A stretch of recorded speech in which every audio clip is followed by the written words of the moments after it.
ചെയ്തുകൊണ്ട് സർവമത സത്യവാദം സത്യമെന്ത് എന്ന വിഷയം അവതരിപ്പിക്കുന്നതിന് വേണ്ടി മുഖ്യപ്രഭാഷണം നടത്തുന്നതിന് വേണ്ടി ബഹുമാന്യനായ ശുഹൈബുൽ ഹൈത്തമി അവർകളെ ആദരപൂർവ്വം ക്ഷണിച്ചുകൊള്ളും.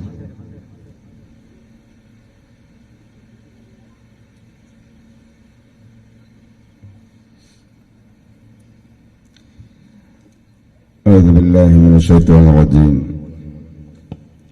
بسم الله الرحمن الرحيم. نحمد الله ونستعينه ونصلي على حبيبه المصطفى وآله وأصحابه الشرفاء أما بعد. വളരെ സമാദരണീയരായ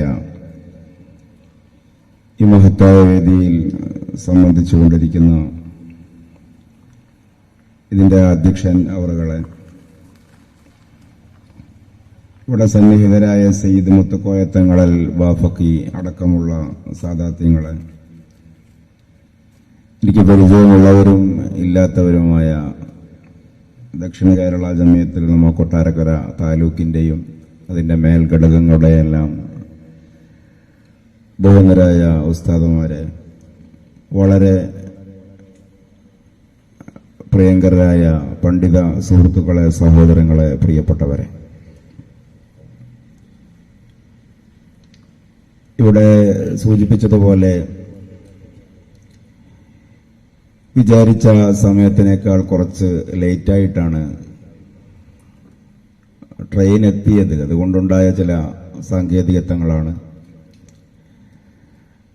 കാത്തിരുന്ന് മുഷിഞ്ഞ ആരെങ്കിലും ഉണ്ടെങ്കിൽ അവർക്ക് വേണ്ടി ഉസ്താദ് ഇവിടെ ദുആ നിർവഹിക്കുകയുണ്ടായി.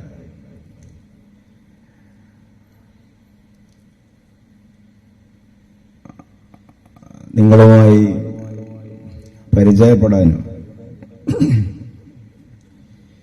ഇതേപോലെ വളരെ ശ്രദ്ധേയമായ 70 ക്യാൻസർ രോഗികൾക്ക് ചികിത്സാ സഹായ വിതരണം അടക്കം നടന്ന ഈ പരിപാടിയുടെ ഭാഗമാകുവാനും കഴിഞ്ഞതിൽ അല്ലാഹു ഇതിൽ ഖൈർ പ്രദാനിക്കട്ടെ എന്ന് ദുആ ചെയ്യുകയും അതിലുള്ള സന്തോഷം പ്രകടിപ്പിക്കുകയും ചെയ്യുന്നു. സർവമത സത്യവാദം, അതിന്റെ യാഥാർത്ഥ്യമെന്ത് എന്നൊരു തലക്കെട്ട് ഇതിന്റെ ഉസ്താദുമാർ നൽകിയിരുന്നു. അത്ര വലിയൊരു ഭീഷണിയായിട്ടൊന്നും നമ്മുടെ ഇടയിൽ ആ ഒരു കാഴ്ചപ്പാട് പ്രചാരം നേടിയിട്ടില്ല എന്നുള്ളതാണ് യാഥാർത്ഥ്യം.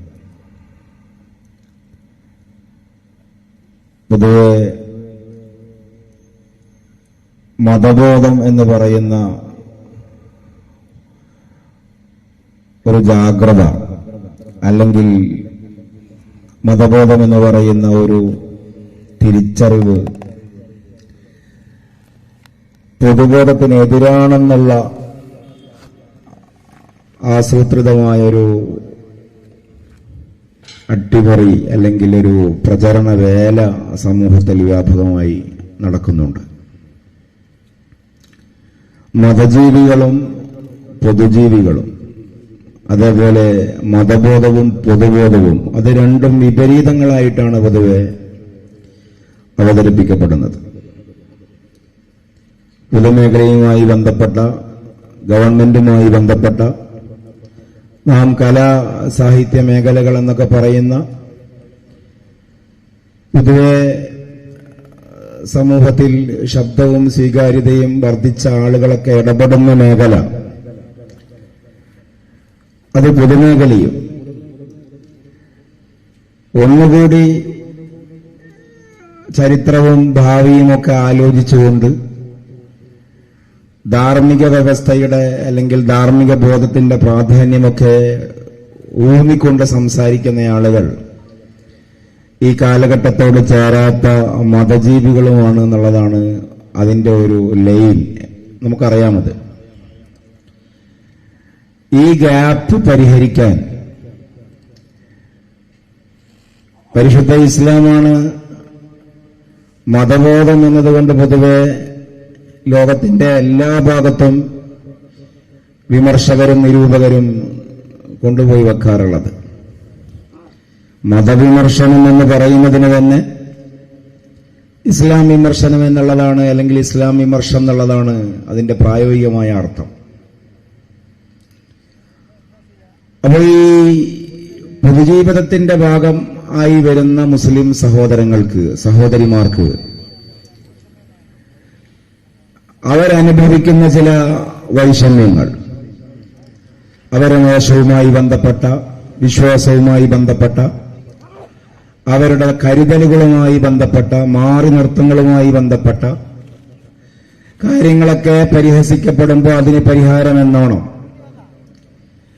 വളരെ മാർക്കറ്റുള്ള ഒരു കാഴ്ചപ്പാടായി വികസിച്ചു വരുന്നു. ഒരു കാര്യം ചെയ്യാം,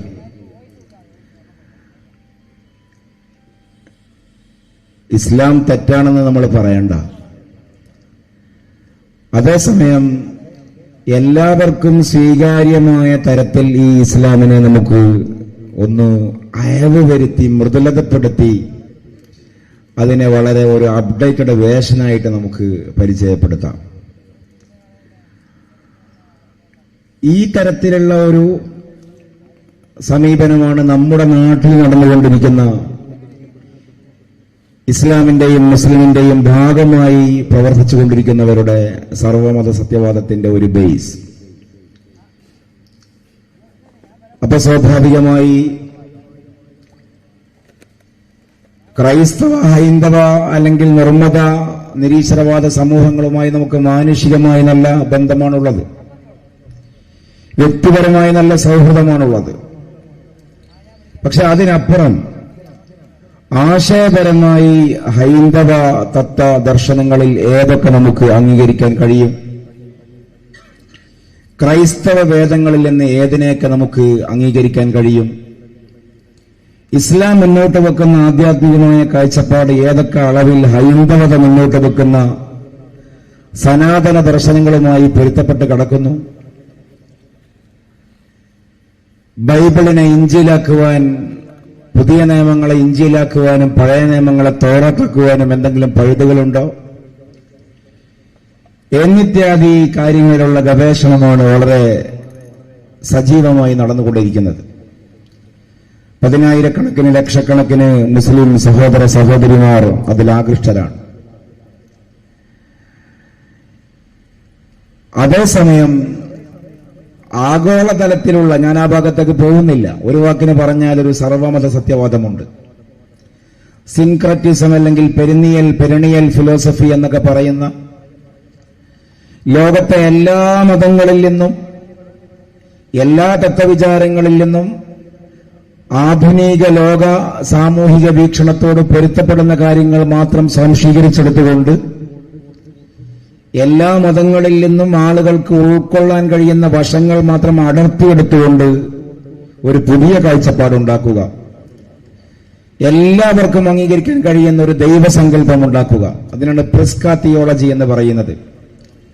ആ പ്രിസ്ക തിയോളജിയെ ബേസ് ചെയ്തുകൊണ്ട് വ്യക്തിജീവിതവും കുടുംബജീവിതവും സാമൂഹിക ജീവിതവും മുന്നോട്ട് കൊണ്ടുപോകുവാൻ ലോകത്തുള്ള പുരാതനമായ പഴംപുരാണങ്ങളായിട്ടുള്ള മതങ്ങളടക്കം, മധ്യകാല ആധുനിക തത്വദർശനങ്ങളടക്കം എല്ലാ വിശ്വാസധാരകളും പരിശോധിച്ചിട്ട് അതിൽ നിന്ന് എല്ലാവർക്കും അംഗീകരിക്കാൻ കഴിയുന്ന കാര്യങ്ങൾ മാത്രം ക്രോഡീകരിക്കുക.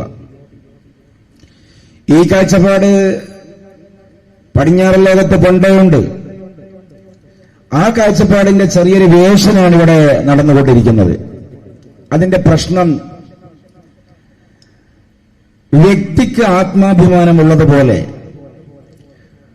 പൊതുവെ ഈ ആദർശബോധം സംസാരിക്കുന്ന, ഇസ്ലാമിന്റെ വിശ്വാസ കാര്യങ്ങളിൽ കണിശത പുലർത്തുന്ന ആളുകൾ നേരിടുന്ന ഒരു വിമർശനം, എവിടെയും കുഴപ്പവും ഇടങ്കോലും ഇടുന്നവരാകും അവര് എന്നുള്ളതാണ്. പക്ഷെ അതല്ല കാര്യം. വ്യക്തിക്ക് ആത്മാഭിമാനമുള്ളതുപോലെ തന്നെ ആദർശ പ്രസ്ഥാനത്തിനും ആദർശങ്ങൾക്കും വിശ്വാസങ്ങൾക്കും ആത്മാഭിമാനമുണ്ടാകും. ഒരിക്കലും ഇവിടെയുള്ള ക്രൈസ്തവ സഹോദരങ്ങൾ ക്രൈസ്തവ വിശ്വാസത്തിന്റെ അവകാശം അല്ലെങ്കിൽ അതിന്റെ ആചരണത്തിന്റെ അർഹത, ആ വിശ്വാസത്തിന്റെ വേരുകൾ, അതിന്റെ പാരമ്പര്യം, പൈതൃകം അത് യഹൂദ മതത്തിന് അവകാശപ്പെട്ടതാണ് അല്ലെങ്കിൽ ഇസ്ലാം മതത്തിന് അവകാശപ്പെട്ടതാണ് എന്ന് സമ്മതിക്കാൻ ഒരിക്കലും തയ്യാറാവുകയില്ല. അവരുടെ ക്രിസ്മസും അവരെ ഈസ്റ്ററും അവരുടെ പെസഹവ്യാഴവും ക്രൈസ്തവരുടെ ദുഃഖവെള്ളിയുമൊക്കെ അവർക്ക് അവരുടേതായ പ്രമാണങ്ങൾ കൊണ്ട് സ്ഥിരപ്പെട്ട സവിശേഷ ദിവസങ്ങളാണ്. ദുഃഖിക്കുവാനോ ഓർമ്മിക്കുവാനോ സന്തോഷിക്കുവാനോ ഒക്കെയുള്ള ദിവസങ്ങളാണ്. ഹൈന്ദവർക്കും അതുപോലെ തന്നെയാണ്, മറ്റു മതക്കാർക്കും അതുപോലെ തന്നെയാണ്.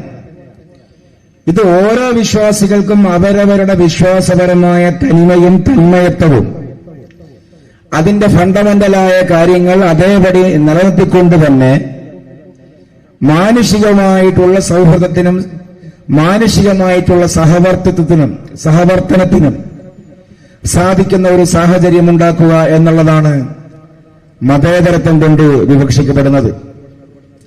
ഇന്ത്യൻ മതേതരത്വം എന്ന് പറഞ്ഞാൽ അതാണ്. എല്ലാ മതങ്ങൾക്കും ആ മതത്തിന്റെ ഐഡന്റിറ്റിയും ഫ്രെയിമും അതിന്റെ ചട്ടക്കൂടും ഭദ്രമായി നിലനിർത്തിക്കൊണ്ട് സഹോദരണ്യനെ ജീവിക്കുവാൻ കഴിയുന്ന സാഹചര്യം. യൂറോപ്യൻ സെക്യുലറിസം എന്ന് പറഞ്ഞാൽ അതല്ല, മതമില്ലായ്മയാണ് അവിടെയുള്ളത്. പക്ഷെ ഇസ്ലാമിന്റെ പേരിൽ മാത്രമേ ഇതിവിടെ വരുന്നുള്ളൂ. അതാണ് ശ്രദ്ധേയമായ കാര്യം. ഞാൻ ഓരോരുത്തരുടെ പേരുകൾ പറയാൻ ആഗ്രഹിക്കുന്നില്ല. ഇപ്പൊ രണ്ട് ടെൻഡൻസികൾ നമുക്ക് ആ മേഖല ശ്രദ്ധിക്കുമ്പോൾ മനസ്സിലാക്കുവാൻ കഴിയും. ഒന്ന്, ഹിന്ദുക്കൾക്കും മുസ്ലിങ്ങൾക്കും ക്രിസ്ത്യൻസിനും ഇടയിൽ വലിയ തർക്കങ്ങൾ നടന്നുകൊണ്ടിരിക്കുകയാണ്. അതുകൊണ്ട് മാക്സിമം തർക്കങ്ങൾ കുറക്കാൻ വേണ്ടി ഈ മൂന്ന് മതങ്ങളുടെയും ദർശനങ്ങൾ എവിടെയെങ്കിലും ഒരുമിക്കുന്നുണ്ട് എന്ന് പരിശോധിക്കാം. ഒന്നാമത്തെ കാര്യം, അങ്ങനെ ഒരു തർക്കം നടക്കുന്നുണ്ടോ ഇല്ലേ എന്നുള്ളതാണ്. അങ്ങനെ ഒരു തർക്കം നടക്കുന്നില്ല. ഫേസ്ബുക്കിലും വാട്സാപ്പിലും സ്ഥാപിത താൽപര്യങ്ങൾ കൈകാര്യം ചെയ്യുന്ന മീഡിയകളിലുമല്ലാതെ ഗ്രാസ് റൂട്ട് ലെവലിൽ കേരളത്തിന്റെ മണ്ണിൽ ഹിന്ദുക്കൾക്കും മുസ്ലിങ്ങൾക്കും ഇടയിൽ പ്രശ്നങ്ങളില്ല. ഹിന്ദുക്കൾക്കും ക്രിസ്ത്യൻസിനും ഇടയിൽ അല്ലെങ്കിൽ മുസ്ലിംസിനും ക്രിസ്ത്യൻസിനും ഇടയിൽ തർക്കങ്ങളില്ല, പ്രശ്നങ്ങളില്ല. അഭിപ്രായ വ്യത്യാസങ്ങളുണ്ട്. ആ അഭിപ്രായ വ്യത്യാസങ്ങളെ ഊതിവേർപ്പിച്ച് പെരുപ്പിച്ച് രാഷ്ട്രീയ നേട്ടം കൊയ്യാൻ ചില ആളുകൾ ശ്രമിക്കുന്നുമുണ്ട്. അത് താഴെ തട്ടിലേക്ക് പൊതുജനങ്ങൾക്കിടയിലേക്ക് ഇറങ്ങിയിട്ടില്ല. അങ്ങനെ ഒരു തർക്കം നിർമ്മിതമായ തർക്കമാണ്. നമ്മൾ ഓഫീസിലേക്ക് ചെന്നാൽ, ഹോട്ടലിൽ പോയാൽ, ബസ്സിൽ കയറിയാൽ, ട്രെയിനിൽ കയറിയാൽ, റേഷൻ കടയിൽ പോയാൽ, മെഡിക്കൽ കോളേജിൽ പോയാൽ, സാധാരണ ജീവിതത്തിന്റെ വ്യവഹാരങ്ങൾ നടക്കുന്ന ഏതാണ്ട് എല്ലാ മേഖലയിലും പോയാലും അവിടെയെല്ലാം കേരളത്തിലുള്ള ജനങ്ങൾ, മലയാളികൾ ഒറ്റക്കെട്ടാണ്. അല്ലറ ചില്ലറ അഭിപ്രായ വ്യത്യാസങ്ങൾ എവിടെയും ഉണ്ടാകും. അത് വലുതാണ് എന്ന് കാണിക്കേണ്ടത്, ശിഥിലീകരണം കേരളത്തിൽ സംഭവിച്ചു എന്ന് കാണിക്കേണ്ടത് ചില ആളുകൾക്കുള്ള താല്പര്യമാണ്. നമ്മളതൊരിക്കലും സമ്മതിക്കാൻ, നമ്മുടെ ആദർശം അല്ലെങ്കിൽ നമ്മുടെ വിശ്വാസം, നമ്മുടെ നിലപാട് അതല്ല. എന്തെങ്കിലും എവിടെയെങ്കിലും നേരിയൊരു വാലോ നൂലോ ഉണ്ടെങ്കിൽ അത് ഈ സമുദായത്തെ ബാധിച്ച തലയാണ് എന്ന് പറയേണ്ട കാര്യം നമുക്കില്ല. അതൊക്കെ ഗവൺമെന്റ് ചെയ്യേണ്ട സംഗതികളേ ഉള്ളൂ. ജാഗ്രത ആവശ്യമാണെന്ന് മാത്രം. പക്ഷേ അങ്ങനെ ഒരു പ്രശ്നമുണ്ടെന്ന് വരുത്തിയിട്ട് എന്നിട്ട് പിന്നെ ആ പ്രശ്നം ഇല്ലാതാക്കാൻ എന്താ ചെയ്യാ? അപ്പൊ അവർ ദുരുപയോഗം ചെയ്യുന്നൊരായത്ത് ഞാൻ കൂടുതൽ പറയുന്നില്ല. ഞാൻ ഒരു ശബ്ദം കീപ്പ് ചെയ്തുകൊണ്ട് പറയുന്നത് എന്താണെന്നറിയില്ല. ഞാൻ ഈ കൊല്ലം തെക്കിലേക്ക് വരുമ്പോഴൊക്കെ എൻ്റെ ഒച്ച പോവുകയാണ്. യാത്രയുടെ ദൈർഘ്യം കൊണ്ടായിരിക്കും. എന്നാലും നിങ്ങളിവിടെ ഇരിക്കുന്നത് കൊണ്ട് നമുക്കാർക്കും നിരാശ ഉണ്ടാവാനും പാടില്ല. അള്ളാഹു നമ്മെ സ്വീകരിക്കട്ടെ. ഇന്നല്ലദീന ആമനു വല്ലദീന ഹാദു വന്നസാറ വസ്സാബിഊൻ മൻ ആമന ബില്ലാഹി വൽയൗമിൽ ആഖിരി വഅമല സാലിഹാ ലാ ഖൗഫുൻ അലൈഹിം വലാ ഹും യഹ്സനൂൻ. ഇത് കേരളത്തിലെ ഒരുപാട് ആളുകൾ ഇപ്പോ ദുരുപയോഗം ചെയ്തുകൊണ്ടിരിക്കുന്നത്. ഞാൻ വ്യക്തികളുടെ പേരുകൾ ഒഴിവാക്കുന്നത് ഈ സദസ്സിന്റെ ഒരു രംഗഭാഷ മലിനമാക്കണ്ട എന്ന് മനസ്സിലാക്കിയിട്ടാണ്. ഇവിടെ വൈര നിര്യാതനമല്ലല്ലോ നമ്മുടെ ഉദ്ദേശം, വ്യക്തികൾക്കെതിരെ പറയലല്ലോ. ആ ആയത്തിന് ഒരു ദുർവ്യാഖ്യാനപരമായ ഒരു ആശയത്തിന് സാധ്യതയുണ്ട് തീർച്ചയായും. ഇന്നല്ലദീന ആമനു, സത്യവിശ്വാസികളായ മോമിനീങ്ങളും വല്ലദീന ഹാദു വന്നസ്വാറ, യഹൂദ സമൂഹവും ക്രൈസ്തവ സമൂഹവും. സ്വാബിയൂൻ എന്നതിന്റെ വിശദീകരണം അല്ലെങ്കിൽ അതിനെ കുറിക്കുന്ന അതിന്റെ തഫ്സീർ തന്നെ അത് ബൈബിളിന്റെ പഴയ നിയമം എന്ന് പലരും പറയുന്ന അല്ലെങ്കിൽ തോറ, അതിന്റെ മുമ്പുണ്ടായിരുന്ന സബൂർ, തൗറാത്തിന്റെ മുമ്പുള്ള വേദഗ്രന്ഥമായ സബൂർ അനുസരിച്ചുകൊണ്ട് ജീവിച്ചിരുന്ന സമൂഹം എന്നൊരു അതിന് വ്യാഖ്യാനമുണ്ട്. പേർഷ്യൻ മെസപ്പൊട്ടോമിയൻ ഭാഗങ്ങളിൽ ജീവിച്ചിരുന്ന അഗ്നി ആരാധകരായിട്ടുള്ള സൗരാഷ്ട്ര മതക്കാരാണ് സാബിയൂങ്ങൾ എന്ന അഭിപ്രായമുണ്ട്. അങ്ങനെ പ്രത്യേകിച്ചൊരു മതവിഭാഗവുമല്ല. ലോകത്ത് വ്യവസ്ഥാപിതമായ മതങ്ങൾക്ക് കീഴിലല്ലാതെ ജീവിക്കുന്ന എല്ലാ ആളുകളും എന്ന് പറഞ്ഞാൽ സ്വതന്ത്ര ഇന്ത്യകർ വരെ അതിൽ വരും. ഇങ്ങനെ എല്ലാവരെ കുറിച്ചും ഒരു പക്ഷേ പറയാൻ കഴിയുന്ന ഒരു പ്രയോഗമാണ് സാബിയൂൻ. ഇങ്ങനെ ആരായാലും, മുസ്ലിമീങ്ങളായാലും ക്രൈസ്തവരായാലും യഹൂദികളായാലും ആരായാലും പരലോകം രക്ഷപ്പെടണമെങ്കിൽ ഇത്രയേ ഉള്ളൂ, ഈ 4 കൂട്ടരിൽ നിന്നും മൻ ആമന ബില്ലാഹ്. ഇത് നമ്മൾ പറയുന്ന വ്യാഖ്യാനമല്ല, അവർ പറയുന്ന വ്യാഖ്യാനമാണ്. ഈ പ്രപഞ്ചത്തിനൊരു സർവേശ്വരനുണ്ടെന്ന് ആരെങ്കിലും വിശ്വസിച്ചാൽ, വൽയൗമിൽ ആഖിർ, ബിഗ് ബാങ്ങിലൂടെ ഉണ്ടായ, ഞാൻ അവിടെ വാക്കുകൾ അപ്പടി കടമെടുക്കുകയാണ്, ബിഗ് ബാങ്ങിലൂടെ ഉണ്ടായ ഈ പ്രപഞ്ചത്തിന് ബിഗ് ക്രഞ്ചിലൂടെ ഒരു അവസാനവുമുണ്ടെന്ന് ആരെങ്കിലും വിശ്വസിച്ചാൽ, പിന്നെയോ അമല സ്വാലിഹൻ, ഓരോ ആളുകളും ജീവിക്കുന്ന നാടുകളുടെ ഭരണഘടന അനുസരിച്ചുകൊണ്ട് മാനം മര്യാദക്ക് ജീവിക്കുകയും ചെയ്താൽ, ലാ ഖൗഫുൻ അലൈഹിം വലാ ഹും യഹ്സനൂൻ, അവർക്ക് പരലോകത്തിൽ ദുഃഖിക്കേണ്ടി വരില്ല, വ്യസനിക്കേണ്ടി വരില്ല, അവർക്ക് സങ്കടപ്പാടുകളില്ല, ഫലത്തിൽ അവർ പരലോകത്തിൽ വിജയിച്ചവരാണ്. എന്തു മനോഹരമായ ആശയമാണ് വാസ്തവത്തിൽ ആ ആയത്തിന് ഞാനിപ്പോ പറഞ്ഞൊരു കാഴ്ചപ്പാട്. ആരെയും പ്രയാസപ്പെടുത്തണ്ട, ആരെയും മുഖം ചൊളിപ്പിക്കേണ്ട കാര്യമില്ല. ഇവിടെ വിശുദ്ധ ഖുർആൻ സാർവമതത്തിന്, എല്ലാ സാർവജനീനമായ പ്രത്യയശാസ്ത്രങ്ങൾക്കും സ്വീകാര്യമായ ഒരു സിദ്ധാന്തം ഇതാ മുന്നോട്ട് വെക്കുന്നു. നിങ്ങൾ ഏത് മതത്തിൽ വിശ്വസിക്കുകയാണെങ്കിലും നിങ്ങൾക്ക് രക്ഷപ്പെടാൻ ഇത്രയേ വേണ്ടൂ, പ്രപഞ്ചം സ്വയംഭൂവല്ല, നാഥനുണ്ടെന്ന് വിശ്വസിക്കണം. പ്രപഞ്ചത്തിന് അവസാനം ഉണ്ട്, അവിടെയാണ് ആത്യന്തികമായ നീതി നടപ്പിൽ വരുത്തപ്പെടുക എന്ന് വിശ്വസിക്കണം. അവർ ജീവിക്കുന്ന സമൂഹത്തിൽ ശരിയും തെറ്റും തീരുമാനിക്കാൻ ഒരു ധാർമ്മികമായിട്ടുള്ള ഒരു പാരാമീറ്റർ അവലംബിക്കണം. അത് ഭരണഘടനയാണെങ്കിലും കുഴപ്പമില്ല, പക്ഷെ അനീതി ഉണ്ടാവരുത് എന്ന് മാത്രം, പരലോകം വിജയിക്കാൻ അത്ര മതിയെന്ന്.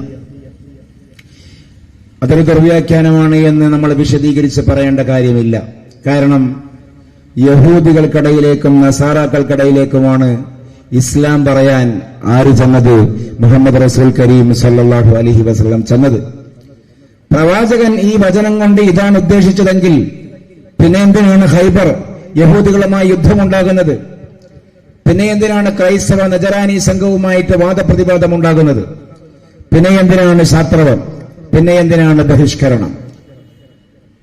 മുൻകാലക്കാരായ ആളുകൾ വിശ്വസിച്ചിരുന്ന വേദഗ്രന്ഥങ്ങൾ മുഴുവനും അത് അല്ലാഹുവിങ്കിൽ നിന്നുള്ള വേദഗ്രന്ഥങ്ങൾ തന്നെയാണെങ്കിലും ശരി, അതിന് നിയമപരമായ പ്രാബല്യം ഇനി ഇല്ല, അത് നിർവീര്യമാക്കപ്പെട്ടു എന്ന് പ്രഖ്യാപിച്ചുകൊണ്ടാണ് വിശുദ്ധ ഖുർആനുമായിട്ട് മുഹമ്മദ് റസൂൽ കരീം സല്ലല്ലാഹു അലൈഹി വസല്ലം വരുന്നത്. മാത്രവുമല്ല, മൻ ആമന ബില്ലാഹി എന്ന് പറയുകയാണെങ്കിൽ ലാ ഇലാഹ ഇല്ലല്ലാഹ് എന്നതിന്റെ വളരെ വ്യക്തമായ സ്പഷ്ടമായിട്ടുള്ള താല്പര്യം എന്താണ്? മുഹമ്മദ് റസൂൽ സല്ലല്ലാഹു അലൈഹി വസല്ലം പരിചയപ്പെടുത്തിയ അല്ലാഹു അല്ലാതെ ആരാധ്യനില്ല എന്നാണ്. കാരണം അറബികൾക്കും അനറബികൾക്കും ലോകത്തിന്റെ പല ഭാഗത്തിലുള്ള ആളുകൾക്കും അല്ലാഹുവിനെ നേരത്തെ അറിയാമായിരുന്നു, പല നിലകളിൽ അറിയാമായിരുന്നു. അല്ലാഹുവിന്റെ ദാത്തും സിഫാത്തും വളരെ കൃത്യമായി മനസ്സിലാക്കിയ ആളുകളുമുണ്ട്, അതിനെ വക്രീകരിച്ചുകൊണ്ട് മാറ്റം വരുത്തിയ ആളുകളുമുണ്ടായിരുന്നു പ്രവാചകന്റെ ജീവിത കാലഘട്ടത്തിൽ. ഞാൻ ആ ഭാഗത്തേക്ക് പോകുകയല്ല. മക്ക മുശ്രിക്കീങ്ങൾക്ക് പോലും അല്ലാഹുവിനെ അറിയാം. പക്ഷേ നമ്മൾ ഈ പറയുന്നത് പോലെ അന്ത്യപ്രവാചകൻ പരിചയപ്പെടുത്തിയ ആ ഒരു വ്യവസ്ഥയിൽ അവർക്ക് അല്ലാഹുവിനെ അറിയില്ല. അപ്പൊ മൻ ആമന ബില്ലാഹി എന്ന് വിശുദ്ധ ഖുർആൻ പറഞ്ഞാൽ തന്നെ, ലാ ഇലാഹ ഇല്ലല്ലാഹ് ആരെങ്കിലും വിശ്വസിച്ചാൽ എന്ന് പറഞ്ഞാൽ തന്നെ അതിന്റെ താല്പര്യം മുഹമ്മദ് റസൂലുള്ളാഹി സ്വല്ലല്ലാഹു അലൈഹി വസല്ലം പറഞ്ഞതുപോലെ വിശ്വസിച്ചാൽ എന്നാണ്. നമ്മളാരും ലാ ഇലാഹ ഇല്ലല്ലാഹ് ചൊല്ലി മരിക്കണമെന്നല്ലേ പറയാറുള്ളൂ? എന്തുകൊണ്ടാണ് നമ്മളാരും ലാ ഇലാഹ ഇല്ലല്ലാഹ് മുഹമ്മദ് റസൂലുള്ളാഹി സ്വല്ലല്ലാഹു അലൈഹി വസല്ലം ചൊല്ലി മരിക്കണമെന്ന് പറയാത്തത്? അതും ചിന്തിക്കാമല്ലോ. ഒരാൾ മുസ്ലിം ആവണമെങ്കിൽ രണ്ടു ഭാഗവും പറയണം. ലാ ഇലാഹ ഇല്ലല്ലാഹ് എന്നും പറയണം, മുഹമ്മദ് റസൂലുള്ളാഹി എന്നും പറയണം സ്വല്ലല്ലാഹു അലൈഹി വസല്ലം. അതൊരു പൂർണ്ണതയാണ്. പക്ഷെ ഇസ്ലാമിലേക്ക് വന്നാൽ മൻ കാന ആഖിറു ഖൗലിഹി ലാ ഇലാഹ ഇല്ലല്ലാഹ് ദഖലൽ ജന്ന, ആരുടെയെങ്കിലും അവസാനത്തെ സംസാരം അല്ലെങ്കിൽ സംസാരിച്ച കാര്യങ്ങളിൽ നിന്ന് അവസാനത്തെ സംസാരം ലാ ഇലാഹ ഇല്ലല്ലാഹ് എന്ന് ആയി മാറിയാൽ അവൻ സ്വർഗത്തിൽ കടന്നുവെന്ന്. അവിടെയൊന്നും ഹദീസിൽ മുഹമ്മദ് റസൂലുള്ളാഹി വന്നിട്ടില്ല. നമ്മുടെ സാധാ സംസാരത്തിൽ നമ്മൾ അങ്ങനെ പറയാറില്ല. എന്തുകൊണ്ടാണത്? ലാ ഇലാഹ ഇല്ലല്ലാഹ് എന്നൊരാൾ പറയുമ്പോൾ സ്വാഭാവികമായി അതിൽ മുഹമ്മദ് റസൂലുള്ളാഹി സ്വല്ലല്ലാഹു അലൈഹി വസല്ലമയുടെ വിശ്വാസം ഉൾപ്പെട്ടു. മുഹമ്മദ് റസൂലുള്ളാഹിയിൽ നിന്ന് വേർപ്പെടുത്തിയ ഒരു അള്ളാഹുവിനെ മുസ്ലിങ്ങൾക്ക് പരിചയമില്ല. അങ്ങനെ ഒരു അള്ളാഹു മുസ്ലിങ്ങൾക്കില്ല. അള്ളാഹുവിൽ വിശ്വസിക്കുമ്പോൾ ഇൻക്ലൂഡഡ് ആയി അതിൽ ഈ വിശ്വാസവും.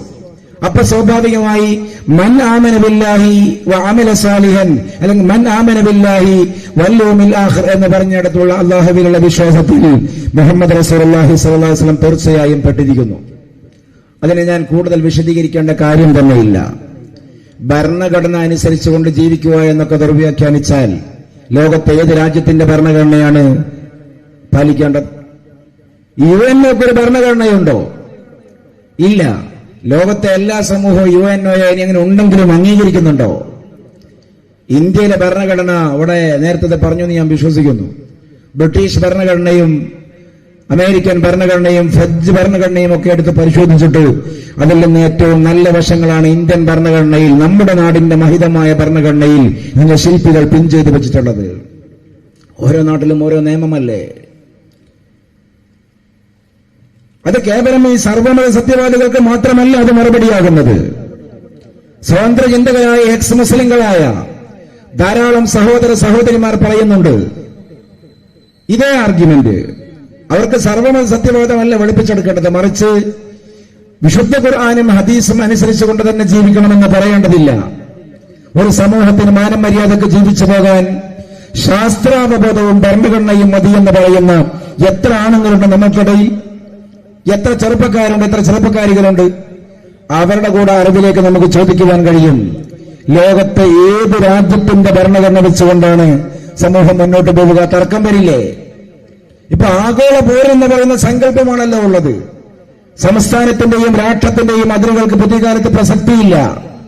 സിറ്റിസൺ എന്ന് പറയുന്നത് പോലെ പുതിയ പദം തന്നെ കോയിൻ ചെയ്യപ്പെട്ടു, നെറ്റ്സൺ. ലോകത്ത് ഏറ്റവും കൂടുതൽ ആളുകൾ പൗരത്വം സ്വീകരിച്ച സാമ്രാജ്യം നിലവിൽ ഫേസ്ബുക്കും ഇൻസ്റ്റഗ്രാമും ഒക്കെയാണ്. നാളെ ഒരുപക്ഷെ ലോകത്ത് സോഷ്യൽ മീഡിയ അക്കൗണ്ട് ഇല്ലാത്ത ആളുകൾ ഉണ്ടാവില്ല എന്നുള്ള സ്ഥിതി വരും. അങ്ങനെ ഒരു കാലം വരുമ്പോ ആഗോള പൗരസങ്കല്പമേ ബാക്കിയാവൂ. ദേശീയ പൗരസങ്കല്പത്തിനൊന്നും ഒരു പ്രസക്തി ഉണ്ടാവില്ല. അങ്ങനെ ഒരു കാലം വന്നാൽ ഇന്ന് തന്നെ ഏറെക്കുറെ അങ്ങനെ ആയി എന്നിരിക്കുന്നു. അല്ലെങ്കിൽ ഇനി അങ്ങനെ ആയില്ലെന്നിരിക്കട്ടെ, രാഷ്ട്രങ്ങൾ തന്നെ ബാക്കിയായാലും ഏത് രാജ്യത്തിന്റെ ഭരണഘടന വെച്ചുകൊണ്ട് സമൂഹം മുന്നോട്ട് പോകും? പ്രായോഗിക പ്രശ്നമാണ്. ഇപ്പൊ യൂത്തനേഷ്യ, ഞാൻ എന്തെങ്കിലും ഒരു കേവല സങ്കല്പം ഊതിപ്പെരുപ്പിച്ച് പറയുകയല്ല. ദയാവധം എന്ന് പറയുന്നൊരു വിഷയം അന്താരാഷ്ട്ര മാനവിക സമൂഹത്തിന്റെ മുമ്പിൽ നിലവിലൊരു ചോദ്യചിഹ്നമാണ്. കൊമാറ്റോസിൽ എന്ന് പറഞ്ഞാൽ ക്ലിനിക്കലി ഡെഡായ, ബ്രെയിൻ ഡെത്ത് സംഭവിച്ച, ജീവിതത്തിലേക്ക് തിരിച്ചു വരില്ല എന്ന് മെഡിക്കൽ സയൻസ് വിധി എഴുതിയ കോമേ സ്റ്റേജ് നമ്മൾ പറയുന്ന കൊമാറ്റോ സ്റ്റേജിലെത്തിയിട്ടുള്ള രോഗി. ലോകത്ത് 10,000-കണക്കിന് ആളുകൾ അങ്ങനെയുണ്ട്. വെന്റിലേഷൻ ചെയ്യുന്നു, ഓക്സിജൻ പമ്പ് ചെയ്തുകൊണ്ട് സപ്പോർട്ടീവായിട്ട് ശ്വാസം കൊടുക്കുന്നു. ഓക്സിജൻ അല്ലെങ്കിൽ വെന്റിലേഷൻ അൺപ്ലഗ് ചെയ്താൽ ബീപ്പ് താഴും, ശ്വാസം മുട്ടും, മരിച്ചു പോകും. ഇങ്ങനെയുള്ള ആളുകൾ നമ്മുടെ തന്നെ പ്രധാനപ്പെട്ട ഈ 5 സ്റ്റാർ ഹോസ്പിറ്റലൊക്കെ കാണാം. വലിയ വലിയ മേജർ ആക്സിഡന്റിൽ പെട്ടിട്ട് ക്രിട്ടിക്കൽ ഐസിയുവിൽ കിടക്കുന്ന ധാരാളം രോഗികൾ. ഇത്തരം ആളുകൾക്ക് ദയാവധം കൊടുക്കാൻ പറ്റുമോ ഇല്ലയോ? ലോകരാഷ്ട്രങ്ങൾക്കിടയിൽ വ്യത്യസ്തമായ അഭിപ്രായമാണ്. 193 സംതിങ് രാജ്യങ്ങളല്ല യുഎൻഒയുടെ കീഴിലുള്ളത്. ആ രാജ്യങ്ങളിൽ ഭൂരിപക്ഷം രാജ്യവും ദയാവധം വിശ്വസിക്കുന്നു, ദയാവധം കൊടുക്കണമെന്ന് പറയുന്നു. പക്ഷേ മുസ്ലിം ഇസ്ലാമിക രാജ്യങ്ങൾ മാത്രമല്ല, മറ്റൊരുപാട് രാജ്യങ്ങൾ ദയാവധം സമ്മതിക്കരുത് എന്ന് പറയുന്ന രാജ്യങ്ങളുണ്ട്. രാജ്യത്തിന്റെ ഉള്ളിൽ തന്നെ ചില കോടതികൾ ദയാവധം സമ്മതിക്കും, മേൽക്കോടതികൾ തള്ളും, അല്ലെങ്കിൽ ഒരു സ്റ്റേറ്റിന്റെ കോടതി അംഗീകരിക്കും, വേറെ സ്റ്റേറ്റിൽ സമ്മതമാവുകയില്ല. രണ്ട് ആർഗ്യുമെന്റുകളാണ്. ഒരു ആർഗ്യുമെന്റ്, എന്തിനാണ് ഇവരെ ഇങ്ങനെ നരകിച്ച് ജീവിപ്പിക്കുന്നത്? അവർക്ക് മര്യാദക്ക് മരിക്കാനുള്ള ഒരു സാധ്യത, ഒരു സാഹചര്യം ഒരുക്കാനുള്ള അവരോടുള്ള കാരുണ്യം, മേഴ്സി കില്ലിംഗ് കൊടുക്കണം. മറ്റൊരു ഭാഗത്തെ ന്യായം എന്താ? കൊമാറ്റോ സ്റ്റേജിൽ നിന്ന് ആയിരക്കണക്കിന് ആളുകൾ തിരിച്ചു വന്നുകൊണ്ടിരിക്കുന്നു. വെറുതെ അല്ല, മരണത്തെയും ആത്മാവിനെയും സംബന്ധിച്ച് പഠിക്കുന്ന ഒരു വിജ്ഞാന ശാഖയുണ്ട്, ബ്രാഞ്ച് ഓഫ് സയൻസ്, തനാട്ടോളജി എന്ന് പറയും. തനാട്ടോളജി അതിൽ പാഠ്യവിഷയമാക്കുന്നത് നിയർ ഡെത്ത് എക്സ്പീരിയൻസിനെയാണ്. എന്താണ് ഈ നിയർ ഡെത്ത് എക്സ്പീരിയൻസ്? NDE ധാരാളം പുസ്തകങ്ങൾ ലോകത്ത്, മില്യൺ കണക്കിന് കോപ്പികൾ വിറ്റഴിഞ്ഞ പുസ്തകങ്ങൾ ലോകത്തുണ്ട്.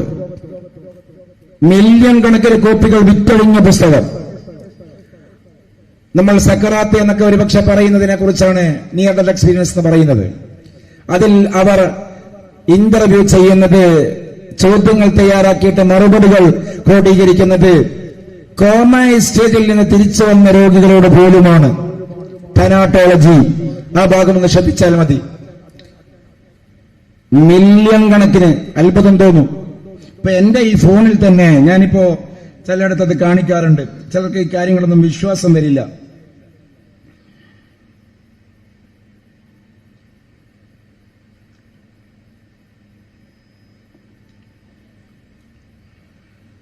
ഇതൊരു പുസ്തകമാണ്. ഈ പുസ്തകത്തിന്റെ പേര് ലൈഫ് ആഫ്റ്റർ ലൈഫ് എന്നാണ്. ഇതിന്റെ ചട്ടയമേൽ കവറുമേൽ എഴുതിയ സെന്റൻസ് എന്താണെന്നറിയോ? Over 13 million copies sold. 13 million പുസ്തകങ്ങൾ വിറ്റഴിക്കപ്പെട്ടു. ലൈഫ് ആഫ്റ്റർ ലൈഫ് എന്ന് പറഞ്ഞാൽ എന്താ? മരണാനന്തര ജീവിതം. റയമണ്ട് എ മൂഡി എഴുതിയ പുസ്തകം. വേറെ പുസ്തകം evidence of the after life, പാരത്രിക ലോകത്തിന്റെ അല്ലെങ്കിൽ പരലോക ജീവിതത്തിന്റെ തെളിവുകൾ. മില്യൺ കണക്കിന് കോപ്പികൾ വിറ്റഴിഞ്ഞ പുസ്തകം. My descent into the death, മരണത്തിലേക്കുള്ള എന്റെ അവരോഹണം. ഇതൊക്കെ മില്യൺ കണക്കിന് കോപ്പികൾ വിറ്റഴിഞ്ഞ തനാട്ടോളജി പുസ്തകങ്ങളാണ്. ആ പുസ്തകത്തിൽ ഇവർ തയ്യാറാക്കിയ പല കാര്യങ്ങളും മരണത്തിന്റെ പ്രാഥമികമായ കാര്യങ്ങൾ അനുഭവിച്ചിട്ട് കോമേ സ്റ്റേജിൽ നിന്ന് തിരിച്ചു വന്ന ആളുകളുമായിട്ടുള്ള ഇന്റർവ്യൂസാണ്. അപ്പൊ ലോകത്ത് ഈ തനാട്ടോളജി ഡെവലപ്ഡായപ്പോ നല്ലൊരു ശതമാനം ആളുകൾ ശാസ്ത്രത്തിന്റെ ലോകത്ത് നിന്ന് പറയാൻ തുടങ്ങി, യൂത്തനേഷ്യ സമ്മതിക്കാൻ പാടില്ല. കാരണം ക്ലിനിക്കലി ഡെഡ് എന്ന് മെഡിക്കൽ സയൻസ് വിദ്യ എഴുതിയ പല രോഗികളും തിരിച്ചു വരുന്നുണ്ട്. ലോകത്തേത് ഭരണഘടന കൊണ്ടാണ് തീരുമാനമാവുക? ഡെത്ത് പെനാൽറ്റി, വധശിക്ഷ. അമേരിക്കയിൽ പോലും നിലവിൽ വധശിക്ഷയുണ്ട്. ഇന്ത്യയിൽ വധശിക്ഷയുണ്ട്. ഇവിടെ ഈ അടുത്ത കാലത്ത് പോലും മുസ്ലിമോ അല്ലെങ്കിൽ മതങ്ങളുടെ ഭാഗമോ ആയി സംസാരിക്കാത്ത ഒരുപാട് പ്രൊഫൈലുകൾ ഇവിടെ പ്രമാദമായി നടന്ന പല ബലാത്സംഗങ്ങളുടെയും പ്രതികളെ കുറിച്ച് പറഞ്ഞു.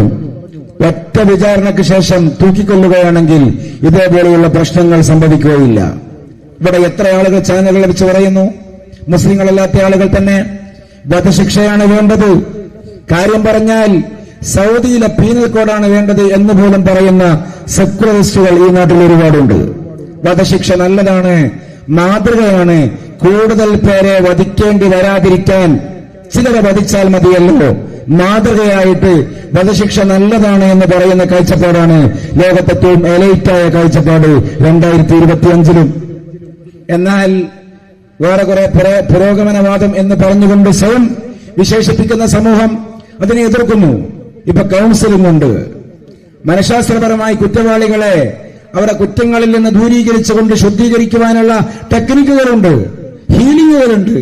അതുകൊണ്ട് കൊല്ലുക എന്ന് പറയുന്നത് പ്രാകൃതമായ ഒരു ശിക്ഷയാണ്. അതുകൊണ്ട് ഡെത്ത് പെനാൽറ്റി ഒരിക്കലും ഭരണഘടനാനുസൃതമായിട്ട് നിയമത്തിന്റെ പ്രാബല്യത്തിൽ ഉണ്ടാവാൻ പാടില്ല എന്ന് പറയുന്ന സമൂഹങ്ങളുണ്ട്, രാജ്യങ്ങളുണ്ട്. ഏതാണ് സ്വീകരിക്കുക? യൂറോപ്യൻ രാജ്യങ്ങൾക്കിടയിൽ വ്യത്യസ്തമായ അഭിപ്രായം, അമേരിക്കക്ക് പോലും വ്യത്യസ്തമായ അഭിപ്രായം. മുസ്ലിം ഇസ്ലാമിക് രാജ്യങ്ങൾക്ക് മാത്രമല്ല. ഞാൻ ഓരോ വിഷയം ഉദാഹരിക്കുകയല്ല. ഭരണഘടന കൊണ്ട് മുന്നോട്ട് പോവുക എന്നുള്ളത് അത് സാധിക്കുന്ന സംഗതിയേ അല്ല. ഇപ്പൊ ചില ദക്ഷിണേഷ്യ രാജ്യങ്ങളിൽ നിലവിൽ നടക്കുന്ന ഒരു വലിയ നിയമപരമായ ചർച്ച എന്താ അറിയോ? ബെസ്റ്റിലിറ്റി സമ്മതിക്കാൻ പറ്റുമോ ഇല്ലേ? ഇത് കേവലം ഒരു സംവാദാത്മകമായ വിഷയമല്ല, ഗവൺമെന്റിന്റെ കോടതിയിലുള്ള തർക്കമാണ്. രാജ്യം ഒരു ദക്ഷിണേഷ്യ രാജ്യമാണ്, തായ്വാനോ തായ്ലാന്റോ ആ ഭാഗത്തുള്ള രാജ്യമാണ്, കറക്റ്റ് ഞാൻ ഓർക്കുന്നില്ല, ജസ്റ്റ് ചെക്ക് ചെയ്താൽ മനസ്സിലാവാ കാര്യം. എന്താ ഈ ബെസ്റ്റിലിറ്റി? മൃഗരതി സമ്മതിക്കാൻ പറ്റുമോ ഇല്ലേ?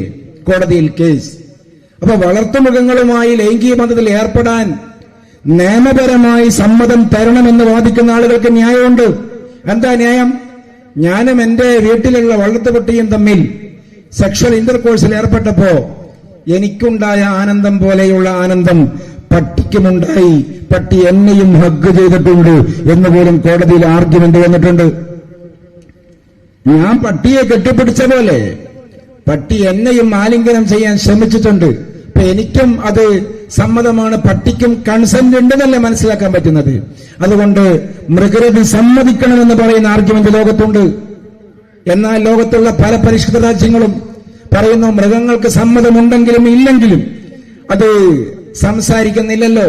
മാത്രവുമല്ല അത് മനുഷ്യരാശിയുടെ അന്തസ്സിന് ചേർന്നതല്ല. അതിനിപ്പം മൃഗങ്ങൾക്ക് സമ്മതമാണെങ്കിൽ തന്നെയും അതിനും സന്തോഷകരമാണെങ്കിലും അത് മനുഷ്യരാശിയുടെ അന്തസ്സിനും പവിത്രതക്കും ചേരാത്തതിനാൽ പാടില്ല എന്ന് നിരീക്ഷിക്കുന്നു ലോകത്തുള്ള ഒരുപാട് മതേതര രാജ്യങ്ങൾ. ഏതിനെയാണ് സ്വീകരിക്കുക? ഏതിനാണ് പ്രാമുഖ്യം കൊടുക്കുക? പറയുന്നത് കേൾക്കുമ്പോ മനോഹരമായൊരു വാദമാണത്. ഭരണഘടനയില്ലേ, ശാസ്ത്രമില്ലേ, പിന്നെ എന്തിനാണ് മതം എന്ന് ന്യൂട്രലായിട്ട് ആലോചിച്ച് നോക്കൂ. നമ്മളെ മതത്തിന്റെ ഭാഗം കൂടിയിട്ട് തീവ്രവാദം നടത്തണ്ട, അല്ലെങ്കിൽ ആ ഭാഗം മാത്രം മുന്തിച്ചുകൊണ്ട് പക്ഷപാതിത്വപരമായി സംസാരിക്കണ്ട. നമ്മൾ തന്നെ നടുവിൽ നിന്നുകൊണ്ട് ആലോചിച്ച് നോക്കൂ. ഈ സമൂഹത്തോട് നമുക്ക് ചോദിക്കാൻ പറ്റില്ലേ? ഇത്തരം വിഷയങ്ങൾ, ഈ വിഷയം മാത്രമല്ല, ഇപ്പൊ ഏറ്റവും കൂടുതൽ സമൂഹത്തെ ബാധിച്ചുകൊണ്ടിരിക്കുന്ന ഒരു വിഷയമാണല്ലോ ഈ ജെൻഡർ പൊളിറ്റിക്സുമായി ബന്ധപ്പെട്ട ജെൻഡർ കൺഫർമേഷൻ. ഒരു കുട്ടി ജനിക്കുന്നതോടുകൂടെ ആ കുട്ടി ആണുമാകുന്നില്ല, പെണ്ണുമാകുന്നില്ല. ജനിക്കുന്നതോടുകൂടെ തീരുമാനമാക്കുന്നത് സെക്സ് മാത്രമാണ്. ഇതല്ലേ പുതിയ ആർഗ്യുമെന്റ്? യൂറിനറി ഓർഗാൻ അല്ലെങ്കിൽ അനാട്ടമിക്കൽ യൂറിനറി ഓർഗാൻ നോക്കിയിട്ട് ലിംഗമാണോ യോനിയാണോ എന്ന് നോക്കിയിട്ട് ബൈ ബർത്ത് ആണാണോ പെണ്ണാണോ എന്ന് തീരുമാനിക്കാൻ പറ്റില്ല. അത് സെക്സ് മാത്രമാണ്, മൂത്രമൊഴിക്കുന്ന അവയവം കൊണ്ട് തീരുമാനമാകുന്നുള്ളൂ. ആണാണോ പെണ്ണാണോ അല്ലെങ്കിൽ പുരുഷനാണോ സ്ത്രീയാണോ ഈ ലിംഗാവബോധം തീരുമാനമാവുന്നത്, ജെൻഡർ തീരുമാനമാവുന്നത് അത് ഏകദേശം പ്രായപൂർത്തിക്ക് ശേഷം, വിവേകമുണ്ടായതിനു ശേഷമാണ്. അതിന്റെ ഏജ് നിശ്ചയിച്ചു, ജെൻഡർ കൺഫർമേഷൻ ഏജ്. ലോകത്തുള്ള എല്ലാ സമൂഹവും അംഗീകരിക്കുന്നു. പക്ഷേ എന്താ അവിടെയുള്ള പ്രശ്നം? ഈ ജെൻഡർ കൺഫർമേഷൻ ഏജ് എന്ന് പറഞ്ഞാൽ പുരുഷനാണോ സ്ത്രീയാണോ എന്ന് ഒരു വ്യക്തിക്ക് തീരുമാനിക്കാൻ പറ്റുന്ന പ്രായം. നമ്മൾ വിചാരിക്കുന്നത് ഏതോ നാട്ടിലുള്ള വിഷയമാണെന്ന്. നമ്മുടെ ഇടയിൽ ഈ വിഷയമുണ്ട്, നമ്മുടെ സ്ഥാപനങ്ങളിൽ ഈ വിഷയമുണ്ട്, നമ്മുടെ വീടുകളിൽ പോലും ഒരുപക്ഷെ നിശബ്ദമായി ഈ വിഷയമുണ്ട്, നിഴലായി നമ്മുടെ കൂടെയുണ്ട് ഈ കാര്യം. ഒരാൾ സ്വയം തന്നെ താൻ ആണാണെന്നോ പെണ്ണാണെന്നോ തീരുമാനിച്ചോട്ടെ, വിഷയമല്ല.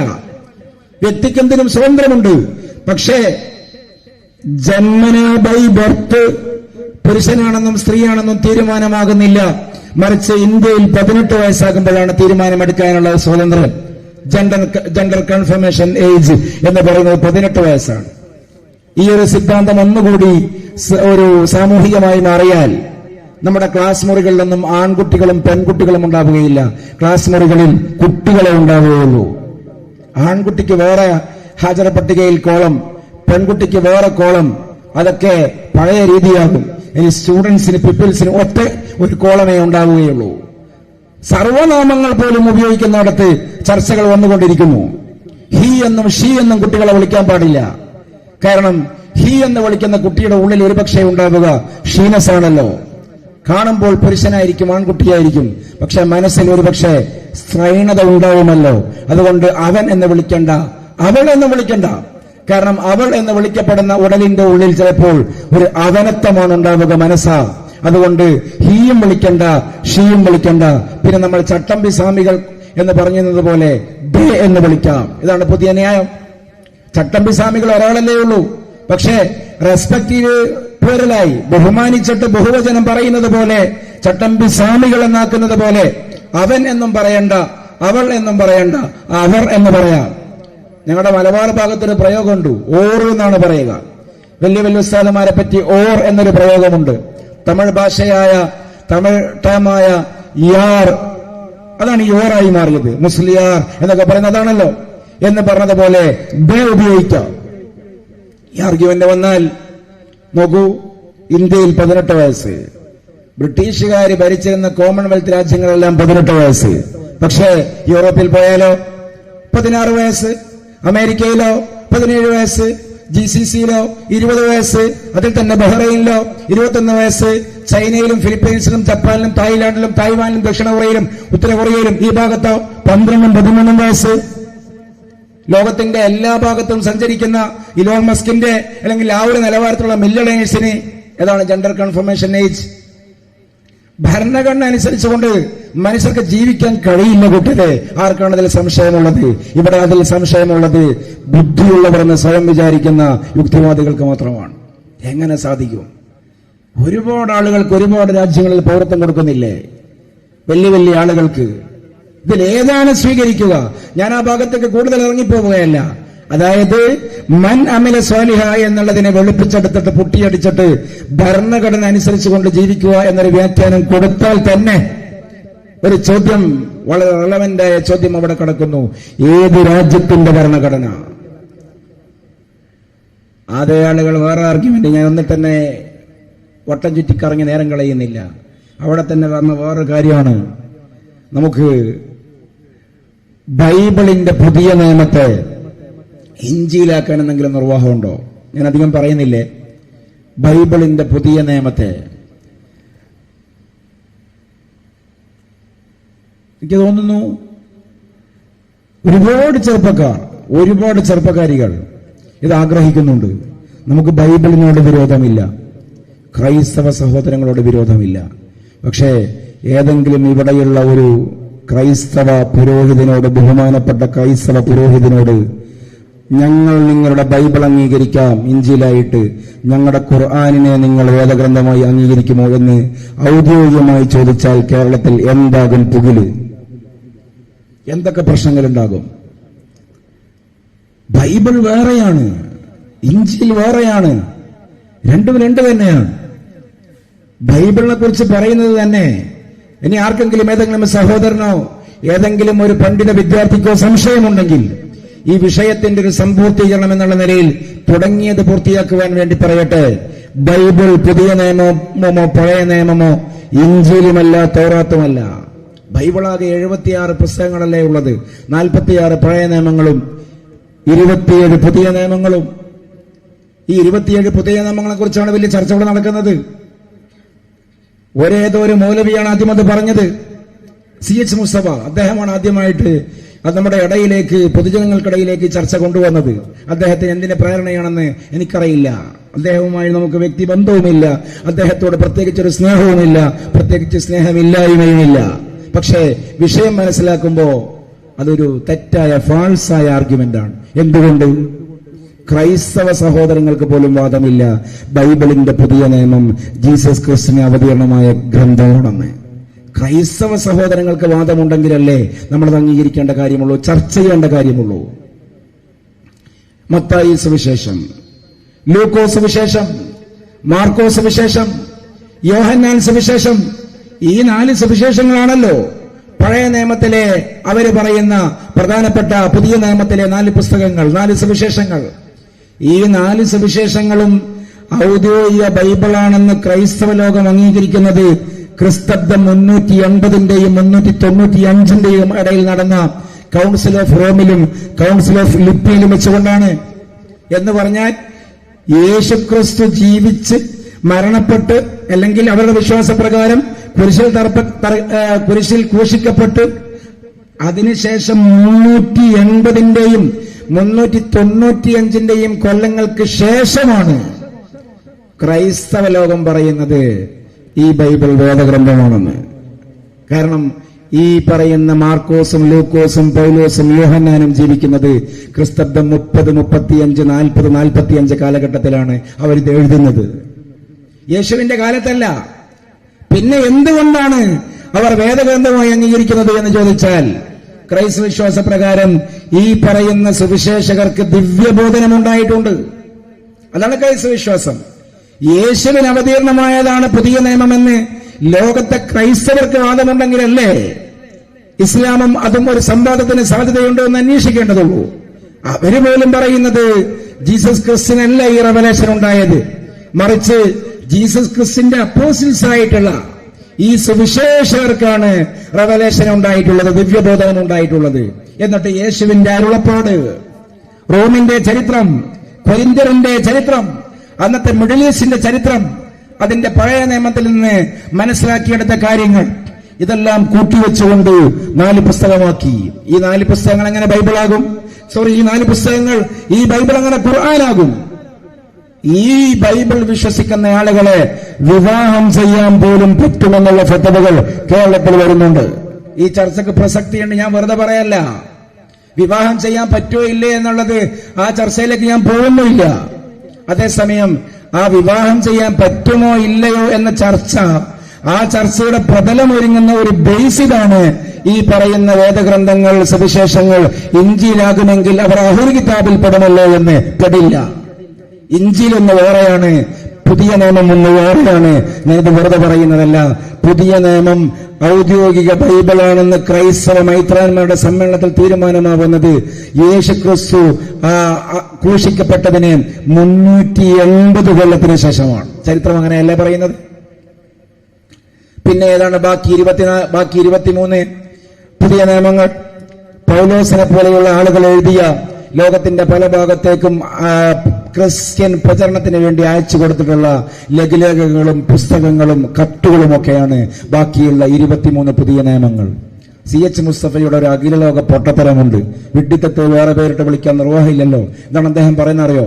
ഈ 4 പുസ്തകങ്ങൾ മാർക്കോസിന്റെയും ലൂക്കോസിന്റെയും പൗലോസിന്റെയും യോഹന്നാനിന്റെയും, അദ്ദേഹം ഒരു സർവമത സത്യവാദത്തിന്റെ സെമീസ്റ്റപ്പിൽ എത്തിക്കഴിഞ്ഞിരിക്കുന്നു.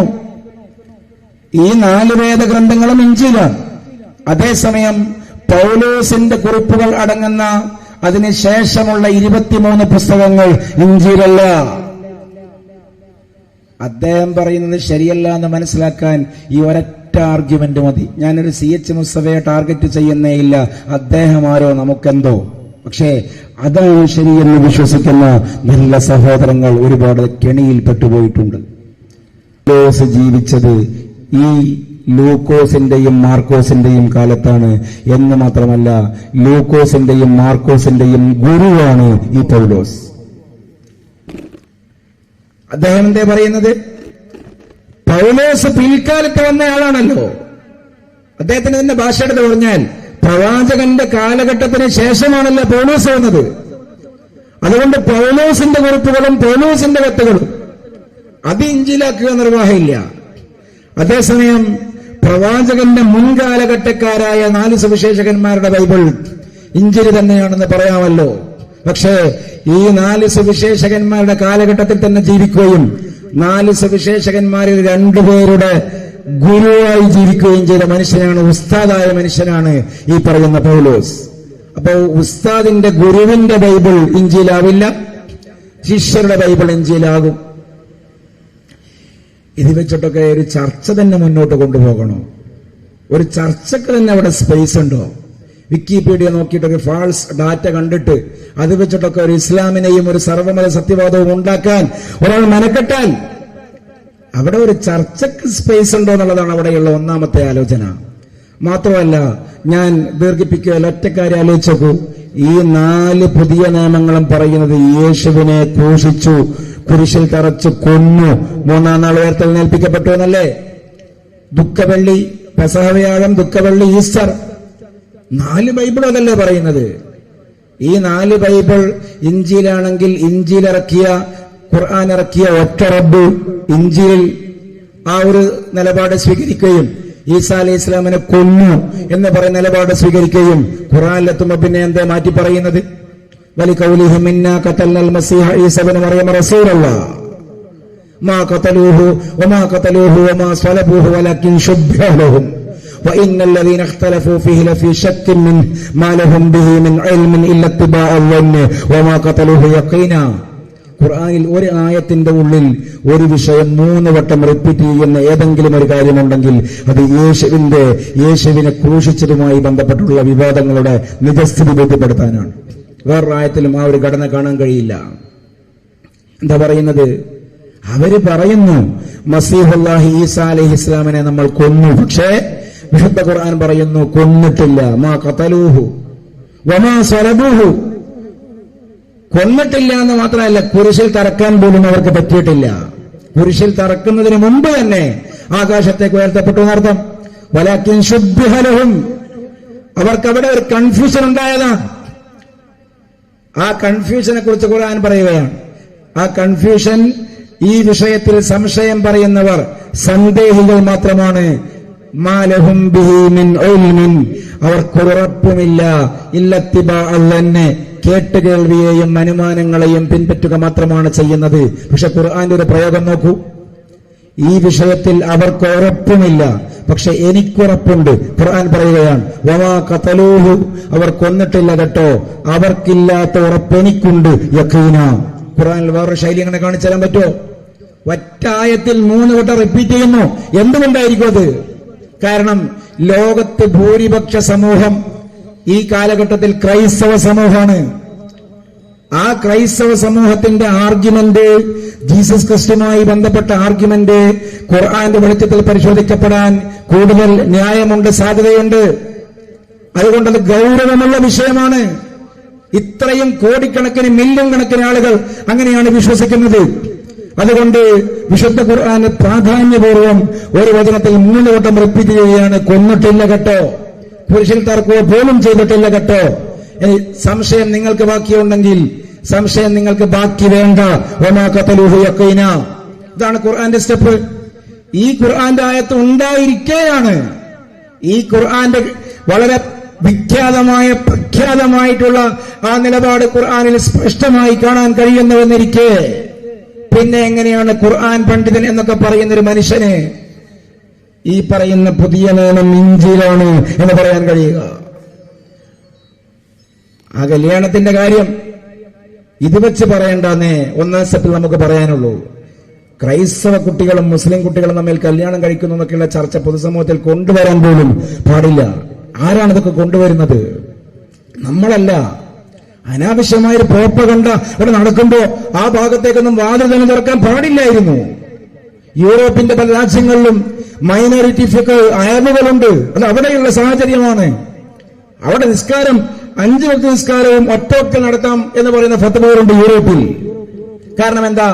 പല രാജ്യങ്ങളിലും 6 മാസം രാവ് 6 മാസം പകല് തൊട്ടിപ്പുറത്ത് ഈ നോർവീജിയ രാജ്യങ്ങളിലൊക്കെ പോയാൽ 2 മാസം പകല് 10 മാസം രാത്രി, 4 മാസം പകല് 8 മാസം രാത്രി, അല്ലെങ്കിൽ 3 മാസം രാത്രി, ബാക്കി ഈ പറയുന്ന പോലെ 9 മാസം പകൽ.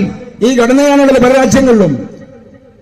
ഓഫീസ് ഇതേപോലെയുള്ള ഇളവുകളുള്ള ഓഫീസുകൾ ഉണ്ടാവുകയില്ല. അപ്പൊ അവിടെ ചില ഫത്വകളൊക്കെ വരുന്നുണ്ട്. അത് അവിടെ നടക്കേണ്ട ഫിഖ്ഹിയായ ചർച്ചയാണ്. ഫിഖ്ഹുൽ അഖലിയാത്തിന്റെ ഭാഗമായി അവിടെ നടക്കുന്നു. 5 നേരത്തെ നമസ്കാരങ്ങളും ഒന്നിച്ച് നിർവഹിക്കാൻ പറ്റുമോ? ഈ പറയുന്ന പോലെ ഓഫീസുകളിൽ മദ്യം വിളമ്പുന്നു, അല്ലെങ്കിൽ അതേപോലെ ലഹരിയുള്ള സാധനങ്ങൾ മാത്രമേ കിട്ടുന്നുള്ളൂ, കുടിക്കാൻ പറ്റുമോ?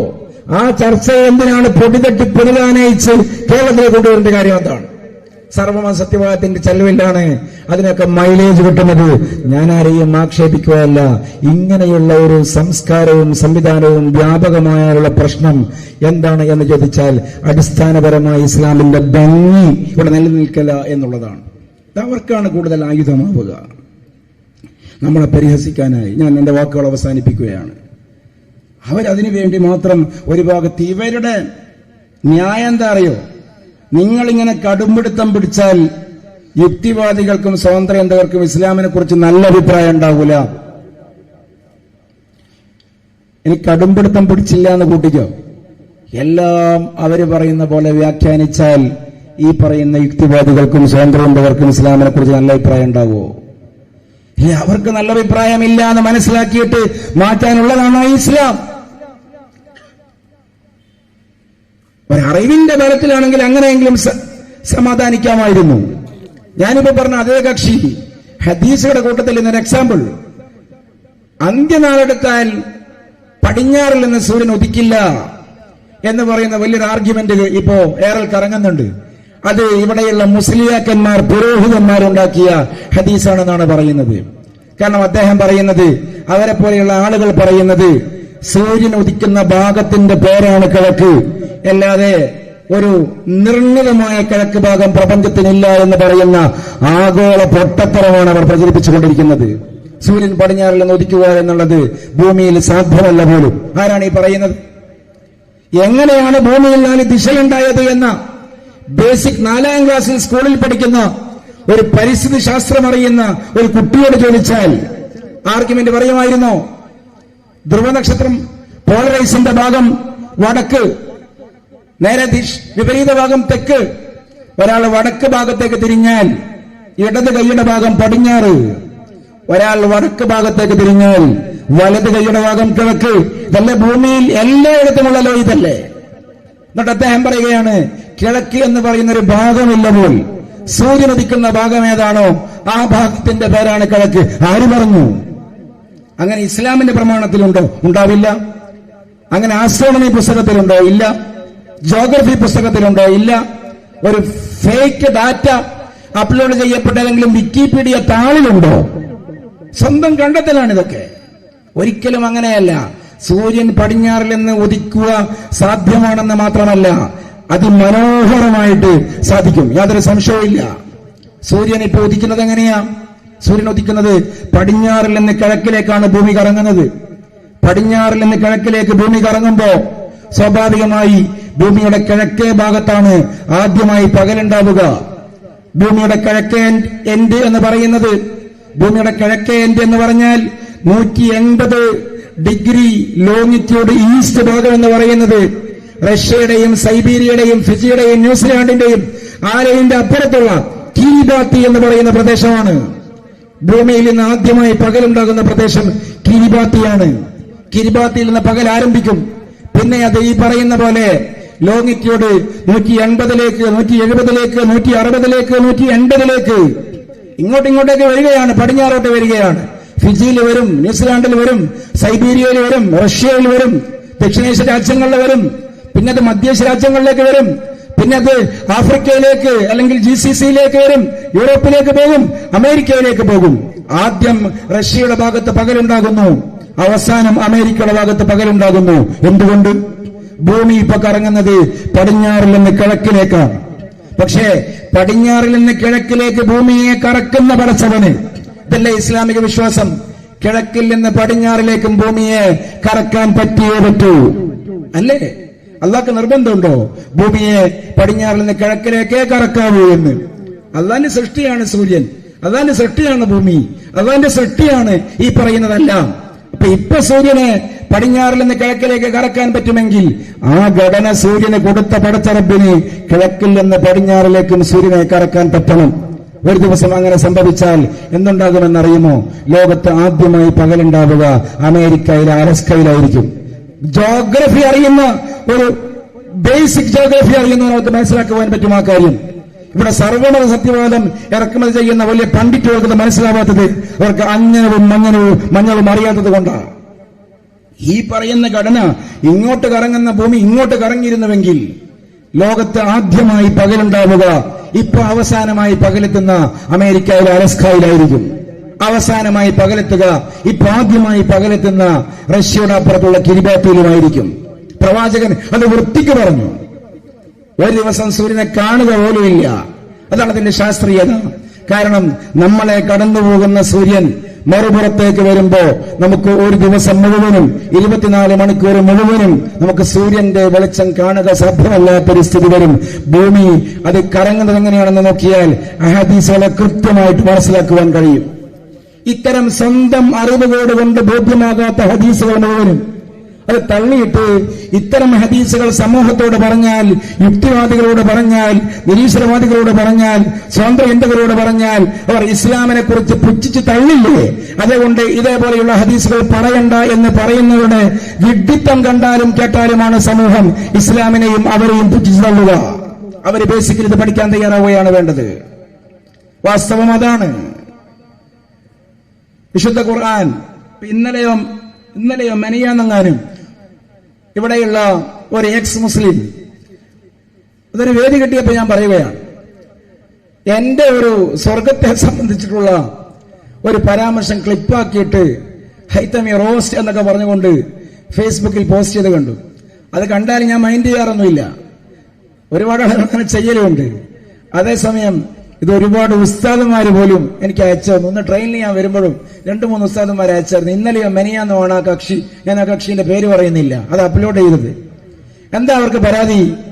അവർക്ക് പരാതി സ്വർഗത്തെ നമ്മള് മാക്സിമം പുട്ടിയടിച്ചിട്ട് സ്വർഗത്തെ വെളുപ്പിച്ച് നിർത്തുകയാണ്. ഇസ്ലാമിന്റെ സ്വർഗം ഒരു സമൂഹത്തോട് പറയാൻ പറ്റാത്ത സ്വർഗസങ്കല്പമാണെന്ന്. ഇസ്ലാമിന്റെ സ്വർഗസങ്കല്പത്തെ ഈ പറയുന്നത് പോലെ ആളുകൾക്ക് ഉൾക്കൊള്ളാൻ പറ്റുന്ന രീതിയിൽ നിങ്ങളൊന്ന് അവതരിപ്പിച്ചാട്ടെ എന്ന് ഇസ്ലാമിനെ നവീകരിക്കാൻ ശ്രമിക്കുന്ന ഈ അദ്വൈത ഇസ്ലാമിസ്റ്റുകളോടും ഈ പറയുന്ന പെരുണിയൽ ഇസ്ലാമിസ്റ്റുകളോടും ഈ പറയുന്ന സർവമത സത്യവാദികളായ ഇസ്ലാമിസ്റ്റുകളോടും ഇനി ആ വൃത്തം പൊട്ടിച്ച് മറുപുറത്തേക്ക് പോയ എക്സ് കോയകൾ ആയിട്ടുള്ള ഇസ്ലാമിസ്റ്റുകളോടും ചോദിച്ചാൽ അവർക്ക് പറയുക സാധ്യമല്ല. ഇസ്ലാമിന്റെ സ്വർഗം എന്ന് പറഞ്ഞാൽ ഞാൻ ആവർത്തിച്ച് പറയുകയല്ല, അവർ അങ്ങനെ ഒരു പരദൂഷണവും പരിഹാസവും പറഞ്ഞതുകൊണ്ട് മാത്രം മനസ്സിലാവാൻ വേണ്ടി പറയട്ടെ. ഇസ്ലാമിന്റെ സ്വർഗം ഒരു സങ്കല്പമോ സ്വപ്നമോ അല്ല. ഇസ്ലാമിന്റെ സ്വർഗം ഒരു നാഗരിക ജീവിതമാണ്. എല്ലാ ഭാഗത്തും ഇടത്തോട്ട് നോക്കിയാൽ പാലിന്റെ പുഴ, വലത്തോട്ട് നോക്കിയാൽ തേനിന്റെ പുഴ, എങ്ങോട്ട് നോക്കിയാലും തരുണീമണികളായ സ്ത്രീകൾ. അങ്ങനെ വലിയൊരു മാളല്ല ഇസ്ലാമുള്ള സ്വർഗം. അല്ലെങ്കിൽ സ്വർഗം എന്ന് പറഞ്ഞാൽ തന്നെ ഒരു മുഅ്മിനെ സംബന്ധിച്ചിടത്തോളം അള്ളാഹുവിനെ കാണുമ്പോൾ കിട്ടുന്ന, അള്ളാഹുവിനെ കാണാൻ വേണ്ടി തയ്യാർ ചെയ്യപ്പെട്ട പവലിയന്റെ പേരാണ് സ്വർഗം. സ്വർഗമല്ല പ്രധാനം. ഇതാണ് നമ്മുടെ വിശ്വാസം. നമ്മുടെ വിശ്വാസത്തിൽ പ്രശ്നമുണ്ടെങ്കിലാണ് അവർക്ക് പരിഹസിക്കാൻ പറ്റുള്ളൂ. നമ്മുടെ വിശ്വാസം ആദ്യം എന്താണെന്ന് അവർ പഠിക്കട്ടെ. നമ്മുടെ വിശ്വാസം എന്താണെന്നറിയോ? ഒരു വലിയ നേതാവ്, അദ്ദേഹം ഒരു സുപ്രീം ആയാൽ അദ്ദേഹത്തിന്റെ വീടൊക്കെ ഒന്ന് വലുതാക്കും. സന്ദർശകർ വരും, VIP വരും, മന്ത്രിമാരൊക്കെ വരും. അപ്പൊ പഴയ ചെറിയ വീടൊക്കെ ആണെങ്കിൽ വീടൊക്കെ ഒന്ന് വലുതാക്കി കുറച്ച് സോഫ സെറ്റൊക്കെ പുതിയത് അവിടെ തയ്യാർ ചെയ്ത് മുറ്റത്തൊക്കെ കുറച്ച് ഗാർഡനൊക്കെ സെറ്റ് ചെയ്ത് 2-3 കാറിനൊക്കെ തിരിക്കാനും മറിയാനും ഒക്കെയുള്ള സ്പേസ് വഴിയിലൊക്കെ വെച്ചു കൊടുക്കും. എന്തിനാ? വലിയ വലിയ ആളുകൾ വരുന്നുണ്ട്, ഇദ്ദേഹത്തെ കാണാൻ ഒരു സൗകര്യമുണ്ടാക്കണം. അള്ളാഹുവിനെ കാണാൻ വേണ്ടി വിശ്വാസികൾ മരണാനന്തരം എത്തുമ്പോൾ അവർക്കവിടെ റിലാക്സ് ആയിട്ട് ജീവിക്കാൻ ആവശ്യമായ സൗകര്യത്തിന്റെ പേരാണ് സ്വർഗം. ലക്ഷ്യം അള്ളാഹുവാണ്. അതല്ലേ ഖുർആൻ മുന്നോട്ട് വെക്കുന്നത്? അള്ളാഹെ കാണലാണ് പ്രധാനം. ജസാഉഹും ഇൻദ റബ്ബിഹിം ജന്നാത്തു അദ്നിൻ തജ്രി മിൻ തഹ്തിഹൽ അൻഹാർ ഖാലിദീന ഫീഹാ റളിയല്ലാഹു അൻഹും വറളൂ അൻ ദാലിക ലിമൻ ഖശിയ റബ്ബ. എന്താ പറഞ്ഞത്? ജസാഉഹും, ഈ സത്യവിശ്വാസികളുടെ പ്രതിഫലം എവിടെയാണ്? ഇൻദ റബ്ബിഹിം, അള്ളാന്റെ അരികിലാണ് പ്രതിഫലമുള്ളത്. അള്ളാന്റെ അരികത്താവുക എന്നുള്ളതാണ് പ്രധാനം. അരികത്താകുമ്പോ സ്വാഭാവികമായി അള്ളാഹുവിന്റെ അരികത്താകുമ്പോ അവിടെ വലിയ പാർക്കുണ്ടാകും, അവിടെ വലിയ പൂന്തോട്ടമുണ്ടാകും, അവിടെ വലിയ കാഴ്ചകൾ ഉണ്ടാകും, അവിടെ വലിയ അക്വേറിയങ്ങൾ ഉണ്ടാകും, അവിടെ വലിയ പുഷ്പോദ്യാനങ്ങൾ ഉണ്ടാകും, അവിടെ ഒരുപാട് സൗകര്യങ്ങൾ ഉണ്ടാകും. അവിടെ അള്ളാഹുവാണ് പ്രധാനപ്പെട്ടത്. ളറബല്ലാഹു മസലൻ ലില്ലദീന ആമനു ഇംറഅത ഫിർഔന ഇദ് ഖാലത് റബ്ബി ബനി ലീ ഇൻദക ബൈതൻ ഫിൽ ജന്ന. അതല്ലേ ആസിയ ബീവി അള്ളാഹുവിനോട് ദുആ ചെയ്തത്? അവിടെയും എന്താ പറഞ്ഞത്? റബ്ബി ബനി ലീ, എനിക്ക് വേണ്ടി നീ ഒന്ന് കെട്ടിത്താ, ഇൻദക, നിന്റെ അരികെ കെട്ടിത്താ, ബൈത്തൻ, ഒരു വീട്, ഫിൽ ജന്ന, ആ തോട്ടത്തിൽ. അതാ പറയുന്നത്. അപ്പൊ പ്രധാനപ്പെട്ടത് റാബിയ അദവിയ മഹദി എന്താ പറഞ്ഞത്? അവര് തെരുവിലൂടെ ഒരു കൈയിൽ റാന്തലും മറുകൈയിൽ ഒരു തൊട്ടി വെള്ളവുമായി ഓടുകയായിരുന്നു. അവരോട് ചോദിക്കപ്പെട്ടു, റാബിയ എന്ന് പറഞ്ഞാൽ തന്നെ 4ാമത്തെ പുത്രിയാണ്, പിതാവിന് 4ാമതുണ്ടായ മഹദിയാണ്, ഭവതിയാണ് റാബിയ, അദവി ഗോത്രക്കാരിയായ 4ാമത്തെ പെണ്ണ്. ഒരു കൈയിൽ റാന്തലും മറുകൈയിൽ ഒരു തൊട്ടി വെള്ളവുമായി ഓടുന്ന മഹദിയോട് ചോദിച്ചു, നിങ്ങൾ എന്താണ് ഈ കാണിക്കുന്നത്? പണ്ട് ഡയോജനീസ് ഗ്രീക്കിന്റെ നഗരരാഷ്ട്രത്തിലൂടെ മനുഷ്യനെ തപ്പിയിട്ട് റാന്തലും കത്തിച്ച് പകലോടിയതുപോലെ.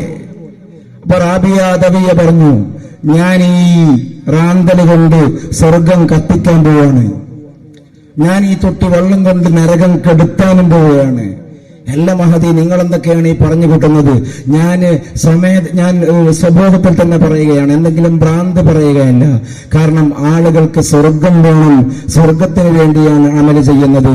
ആളുകൾക്ക് നരകം പേടിയാണ്, നരകത്തിൽ നിന്ന് രക്ഷപ്പെടാനാണ് അമല് ചെയ്യുന്നത്. ആർക്കും